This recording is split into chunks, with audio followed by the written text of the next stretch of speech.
You know what's sad? I wasn't even 18 years old. You talked about getting a job.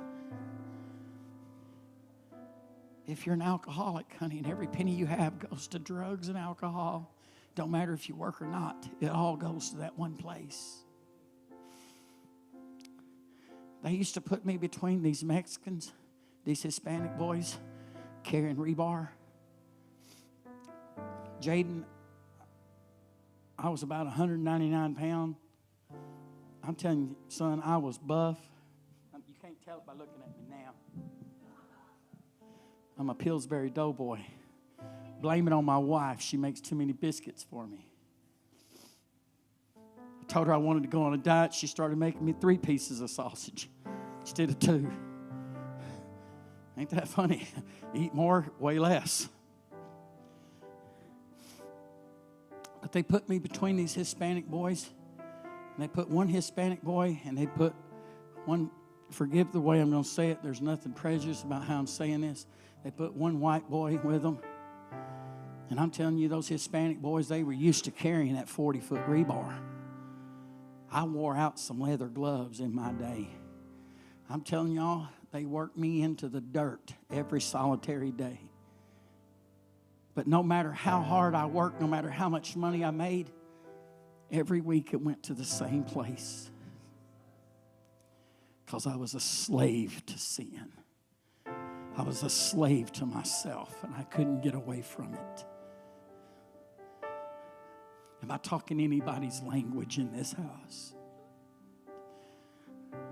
I see people. Are you listening to me? Right now, would you just close your eyes and let the Holy Spirit talk to you? Would you pray, church? Would you pray, church?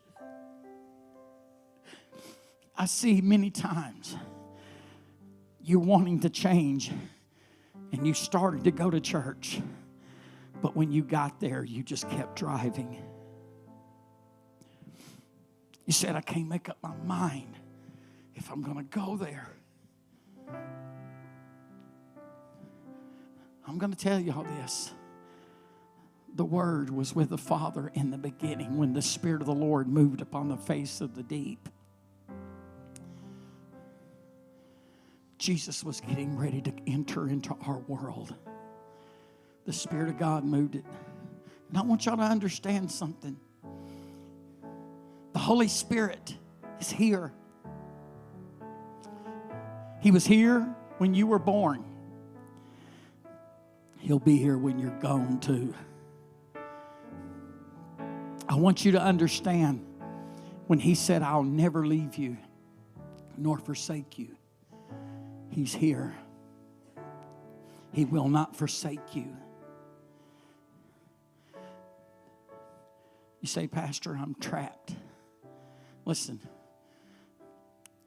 I didn't pick on particular sins. I didn't pick on your sin.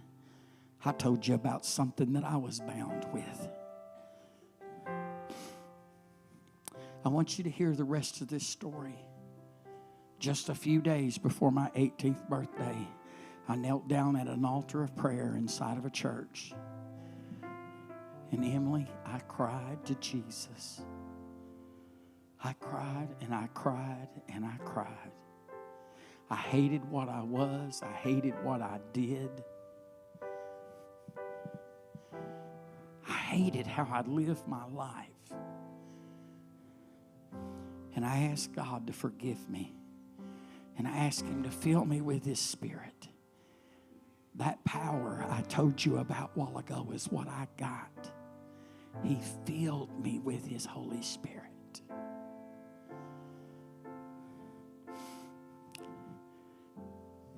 I don't care how strong you are. I don't care how much determination you have. You cannot overcome sin by yourself. You might do good for a little while. Your sobriety life will be better than mine. But it never stops. It never quits gnawing at you.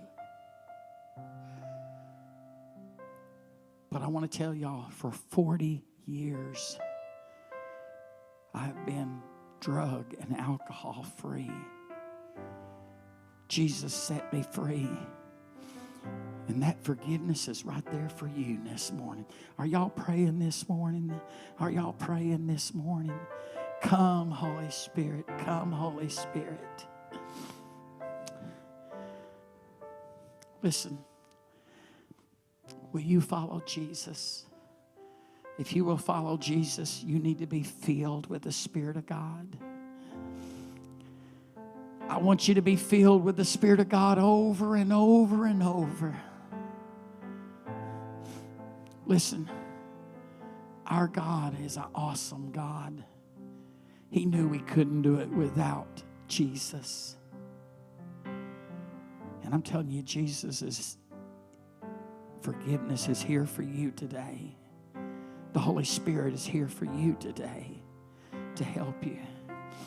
I wonder, can we just stand right now together?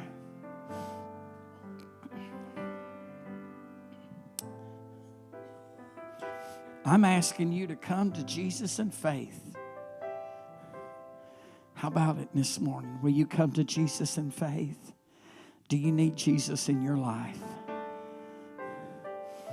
I can tell you there's a mighty power this morning in this house. Come on, church. Would you pray? Just pray, church. Come on. Pray with me. Lift your voice to Jesus. Lift your voice to Jesus, church. Come on.